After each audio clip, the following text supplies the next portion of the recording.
Friends, hello and welcome back. So today we're going to do our best to explain to you guys how we work the market to make Stubs and MLB The Show 23. We have not spent a penny on this game since the game was pre-ordered, and I take a lot of pride in that. I'll be completely honest. I enjoy doing it. I enjoy working the market. I enjoy making Stubs. Not necessarily the best player at the game, just going to be completely honest. Not very good at that. Don't win a lot, if at all. Sometimes I'm ranked games for being, again, straightforward. So it's, you know, when we make our Stubs, it's strictly a market working standpoint for us, besides playing the occasional conquest game, you know, the packs and stuff from that. But we pulled, I think, we pulled that one diamond who sold for like 33K or something. Besides that, I haven't touched a diamond all year. So it's been a lot of grinding. It's been a lot of fun, though. I enjoy doing it. I just wanted to kind of share some of the intel that we do for the most part. There's a few different things you can look at. First and foremost, Byron Buxton's 12K 100 right now. Just as an example, I love the idea of buying a Byron Buxton. I was kind of trying to see how low he was going to go. But the reason he's at this low is because he has an inside edge that is a downgrade for the day. Right now, he's an 87, 88, so you see people kind of sell him. It's kind of like when a guy gets an upgrade, just like the Arenados, the Aaron Judge, obviously not to the same extreme. When the guys get those upgrades, their price goes up. When they get downgrade for the day, it goes down. We've seen the same with Jose Ramirez yesterday. He was down yesterday. He's up today. Let's see if we can pull up Jose Ramirez. He's back here a while. There's a sell. 23,399 we sold him for. I forget how much we paid for him. We'll get that accurate guesstimation on here somewhere, so we're not just throwing numbers out there. Just so you guys understand that we're never going to find it. There it is. Jose Ramirez. We bought him for 15.9. We bought him for 15K 900. Sold for 23. 8K profit there. 6K profit on the other one. Could have bought more at the time, but it's just kind of like, I enjoy having the Stubs to work with, not having to hold on to for 24 hours sometimes. Depends on the day. Right now, it's a Sunday evening. I'm not going to be on to work tomorrow, so it's like I'm buying these Byron Buxtons before I go to bed. Then I'm putting them back up. Probably, you can go anywhere you want, but we're going to look closer to the, because we bought them for 12K, I don't be too greedy. We'll probably put one up for 16.9. Might put the other one up for about 17. We'll go about 17,250. He might go for more than that. Quite frankly, I mean, if you look at his recent price action, it sits right around 17K. Right around 17, 16, 17, 18K, because he's that double diamond. He's a fielder. He's got some power. So there is an interest in him. It's just that he's got the downgrade for the day that always hurts players. We don't see people keep them and buy him. So that's one direction. Always like looking for the downgrades. Obviously, sell on the inside edge upgrade days. Sell on the downgrade days. In general, though, when we're not looking at just stuff like that, that's just like a quick investment for the day. I like looking at the spread. Sometimes they're not as wide on the regular, like we're seeing 18K by 16, 820. That's not a good spread. I look for about a 3K spread on anything that's 15K or above. 15 to 25K, I should say. 15 to about 20K. 15 to 20K, and you get a lot of cards around 15 to 20K. We look for about that 3K spread, because then if you say, we'll see if I find somebody, might not see him in a live series. We'll look at Charisma. There's usually some good ones in the Charisma. 14 by 16, 7, 14 by 16, 8, 8, 16, 8, 9, 9. Even that's a little bit, that's not as bad because it's 14K, you're going to sell for 17. But you're going to sell for 10%. So you're going to lose 1,700 of those Stubs if you sell for a little under 1,700. So you're going to end up with about 15K. A little under 15K. You paid 14K. So you're going to get about 3K profit on that. So that's what I kind of look for. I look for about that 3K spread.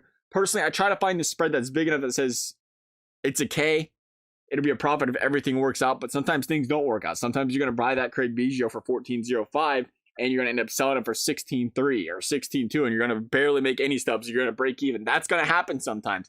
But for the most part, as long as you stick with it, you stay on top. If you got to constantly list buy. You can't buy, walk away for an hour, come back. You kind of have to stick with it. Typically, you can make it work. As far as, I was bringing some other things that we can talk about. Try to cover everything. World Baseball Classic. What's something that's out that was limited? There was some more. Was it World Baseball Classic?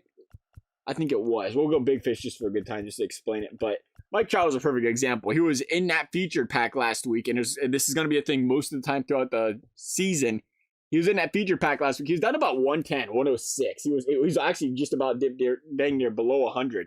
But the reason he was that low is because he was constantly in packs, constantly being released, constantly driving that price down. The second he was done being in packs, there's still the program, but there's not as many being pulled. We've seen that price steadily go back up a little bit. And that's another thing. When it's coming to buy and sell, it's say, hey, when an event ends and it's a very good player, somebody, even if it's only 15K, 10K, we've seen the same with the 90 overalls, if I ain't mistaken. When an event ends, that's a good time to buy the players last day of the event. because they start to go back up. After that, I think is, what is it? We got Edwin Diaz right now. I mean, you look at their price, again, a little lower. I would think Kyle Tucker and Manny Machado. I think that Manny Machado is going to go back up. If I had to guess one, when that pack's done being released, I think it's going to be that Machado because it's a double diamond. It's a sick card. You got great contact, great power.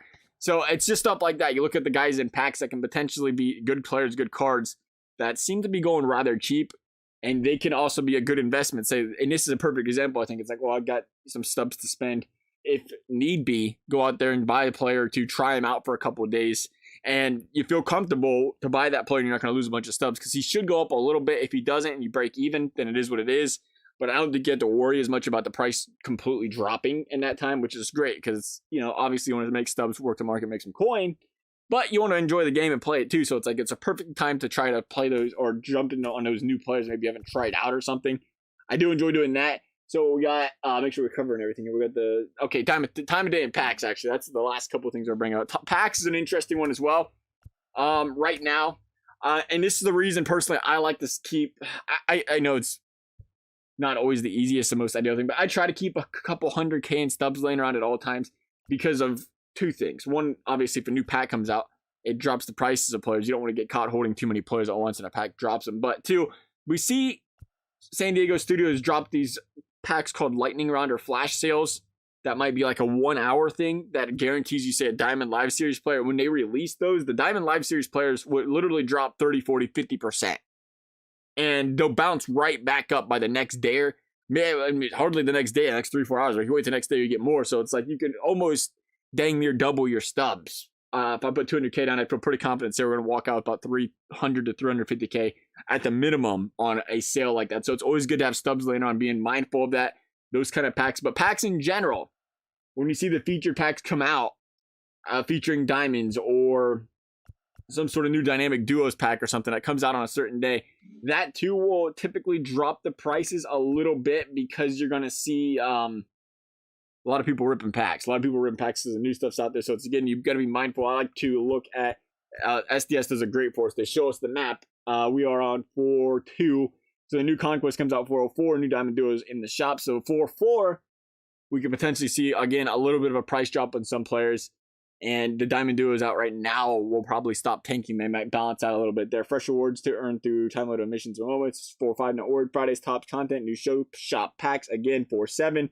As the hunt for the golden egg begins. So that's an interesting one. I don't know what's going to happen 4-7, but the golden egg, the show shop packs, that's a Friday. Personally, I like to walk into Fridays with plenty of stubs laying around because I think there's a better chance they release a pack that drops the price than they do something that raises the price of everything up. So Friday, seeing what's out like that, I'm probably going to sit on the sideline and wait, see what comes out. Because if they come out with some sort of golden egg fancy pack that drops the price of things, you got to be ready to jump onto that. Because a lot of people, when that new stuff comes out, they want to buy that new stuff or they want to rip a bunch of packs. Instead of being the person that says, hey, I want to try to rip these packs and get this 99 or I want to buy this player right now.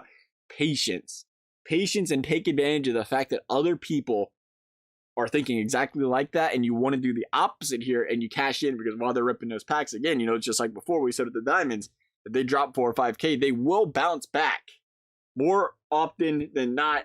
Well, more often than they're going to bounce back. So you jump in on that. So the packs and being mindful when they release 3 p.m. Eastern time, be mindful of that. The flash sale packs sometimes 4 o'clock, sometimes 5 o'clock in the past. So at the top of the hour, so you got to watch for that as well. Time of day does matter a lot. Again, it's 4:43 p.m. Pretty good time of day as far as selling is concerned. I like to sell anywhere from about 4 to 8ish, 4 to 9ish. That's kind of like the peak price going up range. I don't like to be too active buying and holding. Typically, you see the prices go down early in the mornings or late at night. Again, unless there's a fancy pack out, that's usually when the prices tend to go down a little bit. You know, there's less people out there trying to buy, but there's still people out there trying to find their sales. And because the sales are just sitting there, every time somebody pulls a card, they're like, let me sell this, let me sell this, let me sell it. Kind of drives the price down a little bit. Meanwhile, there ain't any buyers out there grabbing onto it. So that's kind of why we see that at night where it drops a little bit. But sell in the morning or sell in the evening, buy overnight, buy in the mornings always works out best, I think, for making stubs or maximizing the stubs you have. So that's some of the best tips we have personally. If you guys have any other further questions, I'd love to try to answer them in the comments. As always, thank you guys for watching. We'll see you next time.